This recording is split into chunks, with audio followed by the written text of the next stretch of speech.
மகாதேவா. தென்னாருடைய சிவனை போற்றி, எந்நாட்டவர்க்கும் இறைவா போற்றி போற்றி. நாம் சென்ற தொகுப்பில் தொகையடியார்களில் முதலாவதாக வந்த தில்லைவாழ் அந்தணர்களை பற்றி பார்த்தோம். அடுத்து திருத்தொண்டர் தொகையில் சுந்தரமூர்த்தி நாயனார் வரிசைப்படுத்தி பாடின நாயன்மார்களை பற்றி பார்ப்போம். தில்லைவாழ் அந்தணர்த்தம் அடியார்க்கும் அடியேன், திருநீலகண்டத்து குயவனார்க்கு அடியேன், இல்லையே எண்ணாத இயற்பகைக்கும் அடியேன், இளையான் தன் குடிமாறன் அடியார்க்கும் அடியேன், வெல்லுமா மிகவல்ல மெய்ப்பொருளுக்கு அடியேன், விரிபொழில் சூழ் குன்றையார் விரல் மிண்டற்கு அடியேன், அல்லிமென் முல்லை அமர்ந்தார் அமர்நெய்திக்கு அடியேன், ஆரூரன் ஆரூரில் அம்மானுக்கு ஆளி. சுந்தரமூர்த்தி சுவாமிகளால் திருநீலகண்டத்து குயவனார்க்கு அடியேன் என்று வர்ணிக்கப்பட்ட 63 நாயன்மார்களில் முதல் நாயன்மாரான திருநீலகண்ட நாயனாரை பற்றி பார்ப்போம். இறைவன் ஆனந்த நடனம் புரியும் தில்லைப்பதியில குயவர் குலத்தில் அவதரித்த அடியவர்தான் திருநீலகண்ட நாயனார். தில்லை நடராஜ பெருமான் மீது மிகுந்த அன்பு கொண்டவர். சிவபெருமானை நினைச்சு திருநீலகண்டம் திருநீலகண்டம் என்ற பெருமானின் நாமத்தை எப்போதும் வாயார சொல்லி மகிழ்வாராம். அதனாலேயே இவருடைய இயற்பெயர் யாருக்கும் என்னன்னு தெரியாமல் திருநீலகண்டம்ங்கிற பெயராலேயே இவரை அழைக்க ஆரம்பிச்சிட்டாங்க. சிவபெருமானின் நாமங்களில் திருநீலகண்டம் அப்படிங்கிற நாமம் ரொம்பவும் தனித்துவமானது. தேவர்களும் அசுரர்களும் பார்க்கடலை கடைஞ்சதில் அதில் வந்த ஆழகால விஷத்தை பார்த்து அங்கிருந்த எல்லோரும் அஞ்சி ஓடுனாங்களாம். அனைத்து பிரபஞ்சங்களையும் அழிக்கும் வல்லமை கொண்ட விஷத்தை எப்படி அழிக்கிறதுன்னு தெரியாமல் எல்லாரும் திணறிக்கிட்டு இருக்கும்போது உலகை காக்கும் சர்வேஸ்வரன் சிவபெருமான் அந்த விஷத்தை எடுத்து வாயில் போட்டுக்கிறார். அந்த விஷம் ஈசனை எதுவுமே செஞ்சிடக்கூடாது என்பதற்காக பார்வதி தேவி அவரது தொண்டை பகுதியை அழுத்தி பிடித்தாள். விஷம் தொண்டையிலே நின்றுச்சு. ஈசனோட கழுத்து பகுதி நீல நிறமாக மாறிடுச்சு. அதனால தான் சிவபெருமானுக்கு நீலகண்டன் அப்படிங்கிற நாமம் வந்துச்சு. திருநீலகண்ட நாயனார் குயவரானதால் மண்ணாலான பாண்டங்கள் செஞ்சு வியாபாரம் செஞ்சு வந்தார். அத்தோடு மண்ணாலான திருவோடு செஞ்சு அதை சிவனடியார்களுக்கு தானமாகவும் கொடுத்து சிவனடியார் தொண்டும் செஞ்சார். திருநீலகண்ட நாயனார் திருமண வயதை அடைந்து நல்ல முறையில் இவருக்கு திருமணமும் நடந்துச்சு. அவருடைய மனைவியும் சிவபக்தி மிகுந்தவர். இவர்களுடைய வாழ்க்கை நல்ல விதமாக தான் போயிட்டு இருந்தது. சில நாள்லேயே இவருடைய பக்தி மனது பாதை மாறி சிற்றின்பத்தில் நாட்டம் கொண்டு ஒரு விலை மாது கிட்ட போயிட்டு வந்துடுவார்.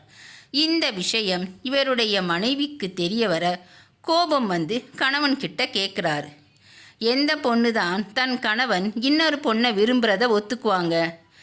நாயனார் தன் மனைவி கிட்ட தான் செஞ்ச தவற ஒத்துக்கிறார், இல்லைன்னு மறுக்கலை.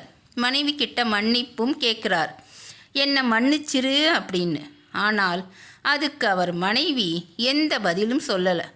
ஒரே ஒரு வார்த்தை தான் சொன்னார், இனி எம்மை தீண்டுவீராகில் திருநீலகண்டம், இது திருநீலகண்டத்தின் மேல் ஆணை அப்படின்னு சொன்ன உடனே திருநீலகண்டத்தை உயிராகவும் உணர்வாகவும் கொண்டிருந்த அடியார் இதை கேட்டு நிலை தடுமாறி போனார்.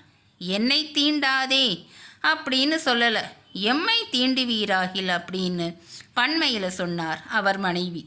அந்த க்ஷணம் முதல் அவர் தன் மனைவியை மட்டுமல்ல வேறு எந்த பெண்ணையுமே மனதாலும் நினையாது வாழ்ந்து வந்தார். நாட்கள் வாரமானது, வாரங்கள் மாதமானது, மாதங்கள் வருடங்களாகின. இப்படியே பல வருடங்கள் உருண்டோடின. நாயனார் மனைவி கோபம் கொண்டாரே தவிர தன் இல்லற தர்மத்திலிருந்து கொஞ்சம் கூட மாறல. திருநீலகண்ட நாயனாரும் அவர் மனைவியும் முதுமை பருவத்தையே அடைந்து விட்டார்கள். ஆனாலும் திருநீலகண்ட நாயனார் தான் செய்த சத்தியத்திலிருந்து ஓர் அணு அழுவு கூட பிறழவே இல்லை. அவர்கள் வாழ்ந்த வீடு ஒரு சிறிய குடிசை வீடுதான். அந்த வீட்டுக்குள்ள ஒரு இடத்துல மண்பாண்டங்கள் அடுக்கி வச்சிருப்பாங்க. இன்னொரு பக்கத்தில் துணிமணிகள், சமைக்க தேவையான பொருட்கள் எல்லாமே இருக்கும். இதில் இவங்க தூங்குகிற இடமும் ரொம்ப சின்னது. அந்த சின்ன இடத்துல ஐம்புலன்களையும் அடக்கி ஒருவரை ஒருவர் தொடாது ஒரு தவ வாழ்க்கையை வாழ்ந்து வந்தாங்க. இதில் இன்னொரு விஷயம் என்னன்னா, இவங்க இப்படி சத்தியம் செய்து வாழ்கிறது அந்த ஊரில் இருக்கிற யாருக்குமே தெரியாது. பக்கத்து வீடு, எதிர்த்த வீடு, உறவினர்கள், தாய் தந்தை இப்படி யாருக்குமே தெரியாது. கணவன் மனைவிக்குள்ள ஒரு பிரச்சனைன்னா அதை அவங்களுக்குள்ளேயே சரி செஞ்சுக்கணும். கணவன் மனைவிக்குள் இருக்கும் ரகசியங்கள் வெளியே தெரியக்கூடாது. 4 சுவருக்குள்ளே தான் இருக்கணும். அப்படி யார் இல்லறம் நடத்துகிறாங்களோ அதுவே சிறந்த நல்லறம். ஆனால் இந்த காலத்தில் அப்படி இல்லை. சின்ன விஷயத்தை பெருசாக்கி பூதாகரமாக்கி அதை வழக்கு மன்றத்துக்கே கொண்டு போயிடுறாங்க. அவங்க எல்லாம் இந்த கதையை கேட்கணும், படிக்கணும். திருநீலகண்ட நாயனார் இப்படி வாழ்ந்ததால தான் நாயனாரின் பெருமையை உலகறிய செய்ய சிவபெருமானே அடியவரை தேடி அவர் இல்லத்துக்கு வந்தாராம். எப்படி வந்தார் தெரியுமா? சிவயோகியாக வடிவெடுத்து நெற்றியிலே திருநீறு பூசி, கழுத்தில் உத்திராட்ச மாலை, கையில் திருவோடு ஏந்தி ஜெகஜோதியா சிவப்பள்ளமாக வந்தாராம். சிவனடியாரை பார்த்தவுடனே திருநீலகண்டரும் அவரது மனைவியும் அடியவரை வரவேற்று உபசரிக்கிறாங்க. அடியவரே, நீங்கள் எங்கேருந்து வரீங்க? உங்களுக்கு என்ன வேணும்? எதுவாயிருந்தாலும் சொல்லுங்க, உங்களுக்கு பணி செய்ய காத்திருக்கேன் அப்படின்னு நீலகண்டர் சொல்ல, என்கிட்ட ஒரு பொருள் இருக்குது, அதை யார்கிட்ட பத்திரமா கொடுத்துட்டு போகலாம்னு நினைக்கிறப்ப நீ அடியார்களுக்கு திருவோடு தானம் செய்கிறத கேள்விப்பட்டேன். இந்த பொருளை உங்ககிட்ட கொடுத்துட்டு போனால் நீ பத்திரமா வச்சிருப்பேங்கிற நம்பிக்கையில் உங்ககிட்ட கொடுக்க வந்தேன். என் வேலையெல்லாம் முடிச்சிட்டு நான் திரும்பி வரும்போது இதை வாங்கிக்கிறேன் அப்படின்னு சொன்ன உடனே, ஆகட்டும், அதை கொடுங்க சுவாமி, நான் பத்திரமா வச்சுட்டு நீங்கள் திரும்பி வந்து கேட்குறப்ப கொடுக்குறேன்னு சொன்னார். சிவயோகியா தன் கையில் இருந்து துணியில் சுற்றியுள்ள ஒரு திருவோட்டை எடுத்து கொடுக்குறார். திருவோடா சுவாமி, இதுதான் என்கிட்ட நிறைய இருக்கே அப்படின்னு சொல்ல, இல்லை, இது உன்கிட்ட இருக்கிற திருவோடு மாதிரி இல்லை. இந்த திருவோடு விலை மதிப்பிட முடியாதது, கற்பக தரு போன்றது. பொன்னும் மணியும் தங்கமும் வைரமும் கூட இதற்கு இணையாகாது. இதை உன்கிட்ட ஒப்படைச்சிட்டு போகிறேன். வேலையெல்லாம் முடிச்சிட்டு திரும்பி வந்து வாங்கிக்கிறேன் சொல்லி திருவோட்டை கொடுக்க, திருநீலகண்ட நாயனாரும் அந்த திருவோட்டை வாங்கி, சுவாமி, உங்கள் சித்தம் என் பாக்கியம் அப்படின்னு சொல்லி துணியில் சுற்றின அந்த ஓட்டை வீட்டில் இருந்த ஒரு பெட்டிக்குள்ளே பத்திரமா வைக்கிறார். சில நாட்கள் கழித்து சிவயோகியார் நாயனார் வீட்டுக்கு வந்து திருவோட்டை திருப்பி கேட்குறார். திருநீலகண்டரும் வீட்டுக்குள்ளே பெட்டியில் இருந்த திருவோட்டை எடுக்க போகிறார். பெட்டியை திறந்து பார்த்தா திருவோடு இல்லை. திருவோட்டைத்தான் சிவபெருமான் மறையும்படி பண்ணிட்டாரே, பிறகு அங்கே எப்படி திருவோடு இருக்கும்? திருவோடு இல்லாததை பார்த்து நாயனார் திகைக்கிறார். மனைவி கிட்ட சொல்கிறார். நாயனாரும் மனைவியும் சேர்ந்து வீடெல்லாம் தேடி பார்க்குறாங்க, எங்கேயும் காணோம். அதுக்குள்ள, ஏனையா இத்தனை தாமதம்? கொடுத்ததை கேட்டால் எடுத்து கொடுக்க மனமில்லையோ? சரி, நேரமாகுது, தாமதிக்காமல் கொண்டு வந்து கொடு என் திருவோட்டை அப்படின்னு சிவயோகி சொல்ல, திருநீலகண்டருக்கும் அவர் மனைவிக்கும் என்ன பதில் சொல்கிறதுன்னு தெரியாமல் கண்ணில் நீர் தாரையாக கொட்டுது. அப்படியே சிவயோகி முன்னாடி வந்து நிற்கிறாங்க.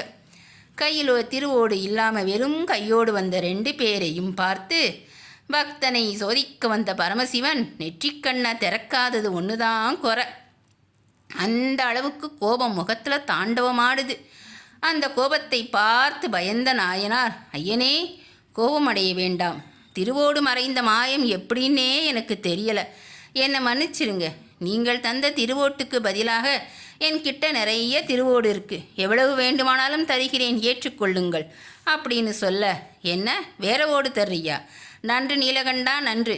என்னுடைய ஓட்டின் பெருமையை உன்னிடம்தான் நான் கூறினேன், அதனால் வேண்டுமென்றே அந்த திருவோட்டை நீ திருடி இருக்கிறாய் அப்படின்னு சொல்ல, ஐயனே, அபச்சாரம், உண்மையாகவே அந்த ஓட்டை நான் திருடவில்லை, அதை காணவில்லை என்று கூற, அவர் மனைவி, சுவாமி, என் கணவர் ஏழைதான், ஆனால் திருடமாட்டார் என்று சொல்ல, சிவயோகி நீலகண்டர் கிட்ட, அப்படியா, நீ திருடவில்லை என்பது உண்மையானால் உன் மகனின் கரம் பற்றி பொற்றாமரை குளத்தில் மூழ்கி சத்தியம் செய் அப்படின்னு சொல்கிறார். எனக்கு மகன் இல்லையே சுவாமி. மகன் இல்லாவிட்டால் என்ன, மனைவியின் கரம் பற்றி சத்தியம் செய் அப்படின்னு சொல்ல, சுவாமி மன்னிக்க வேண்டும், நானும் என் மனைவியும் ஒரு சபதம் செய்து கொண்டிருக்கிறோம், அதனால் என் மனைவியின் கரம் பற்றி சத்தியம் செய்ய முடியாது. நான் தனியாக குளத்தில் மூழ்கி சத்தியம் செய்கிறேன் அப்படின்னு சொல்கிறார். இனி உன்கிட்ட பேசி பயனில்லை, வா வழக்கு மன்றத்துக்கு என்று அழைக்க நீலகண்டரும் வேறு வழியில்லாமல் சிவயோகி கூட வழக்கு மன்றத்துக்கு போகிறார். தில்லைவாழாந்தனர்கள் இந்த வழக்கை விசாரிக்கிறாங்க. சிவயோகியும் நீலகண்டரும் நடந்ததை சொல்ல தில்லைவாழாந்தனர்கள் முடிவாக, நீலகண்டரே, நீ ஓட்டை திருடவில்லை என்றால் உன் மனைவியின் கரம் பற்றி சத்தியம் செய்தே ஆக வேண்டும்னு சொல்கிறாங்க.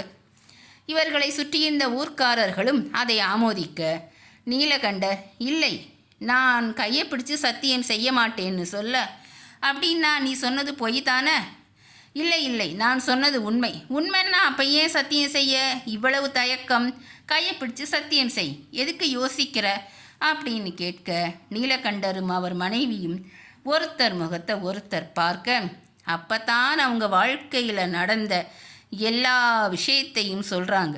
தன் மனைவி சொன்ன ஒரு வார்த்தைக்காக, திருநீலகண்டம் மேல் ஆணைன்னு சொன்ன ஒரு சத்தியத்துக்காக ஒருவரை ஒருவர் தொடாமல் இவ்வளவு நாட்கள் வாழ்ந்ததை சொன்னவுடனே அதை கேட்டு அந்த ஊர் மக்கள் ஆச்சரியப்படுறாங்க.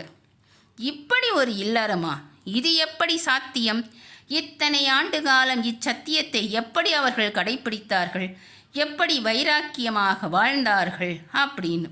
அப்போ சிவயோகி, சரி, கையைத்தானே பிடிக்க மாட்டீங்க, இந்தாங்க மூங்கில் கொம்பு, இதை பிடிச்சிக்கிட்டு சத்தியம் பண்ணுங்கன்னு சொன்னவுடனே மூங்கில் தண்டின் ஒரு பக்கத்தை நீலகண்டரும் மறுபக்கத்தை அவர் மனைவியும் பிடிச்சிக்கிட்டு குளத்தில் மூழ்கினாங்க. மூழ்கி எழும்போது எந்த இளமையில் 25 வயசில் சத்தியம் பண்ணாங்களோ அதே வயதில் அதே இளமையோடு எந்திரிக்கிறாங்க. மூழ்கி எழும்போது மறை முதல்வன் உமாமகேஸ்வரி சமேதராக வானவீதியில் ரிஷபத்தின் மேல் காட்சியளித்தார். அப்பா, என் பொருட்டு என் மீது கொண்ட சத்தியத்தின் காரணமாக உன் இளமை முழுவதையும் தாரை வார்த்து கொடுத்து வாழ்ந்த காரணத்தினாலேயே நீ இழந்த இளமையை நான் உனக்கு திருப்பித் தருகிறேன். ஐம்புலன்களை வென்றதனாலே மேன்மையடைந்த அன்பர்களே, எக்காலத்திலும் இவ்விளமை நீங்காமல் நம்மிடத்தில் இருங்கள் என்று சொல்லி வாழ்த்தி அருள்றார். திருநீலகண்ட நாயனாரின் குரு பூஜை தை மாதம் விசாகம் நட்சத்திரத்தில் கொண்டாடப்படுகிறது. திருநீலகண்ட நாயனார் வரலாற்றில் இருந்து நாம் தெரிந்து கொள்வது என்னன்னா, தவறு செய்வது மனித இயல்பு. ஆனால் ஒரு கட்டத்தில் அது தவறு என்று தெரிந்து மிகவும் மனம் வருந்தி அத்தவறை யார் திருத்திக் கொள்ள முயற்சிக்கிறார்களோ அவர்களை கண்டிப்பாக இறைவன் ஆசீர்வதிப்பார். பட்டினத்தார் அவர் பாடல்ல, மாது சொன்ன சூழால் இளமை துறக்கவல்லேன் அல்லன் என்று திருநீலகண்ட நாயனாரை பாராட்டி கூறுகின்றார். ஒரு வீட்டுக்குள்ள அழகான மனைவியை பக்கத்தில் வச்சுக்கிட்டு அவளை தொடாமல் வாழ்கிறது எவ்வளவு கடினம்! அதுவும் இத்தனை வருடங்களாக நடக்கிற காரியமா? மாதர்பால் கொண்ட இச்சையின் காரணமாக தான் சுந்தரர் பூலோகத்துக்கு வந்தார். அதனால தான் சுந்தரர் திருநீலகண்ட நாயனாரை பார்த்து வியந்து 63 நாயன்மார்களில் முதல் நாயன்மாராக திருநீலகண்ட நாயனாரை முன்வைத்து திருத்தொண்டர் தொகை பாடினார். திருநீலகண்ட நாயனார் திருவடிகள் போற்றி போற்றி, அம்மையப்பன் மலரடிகள் போற்றி போற்றி. திருச்சிற்றம்பலம்.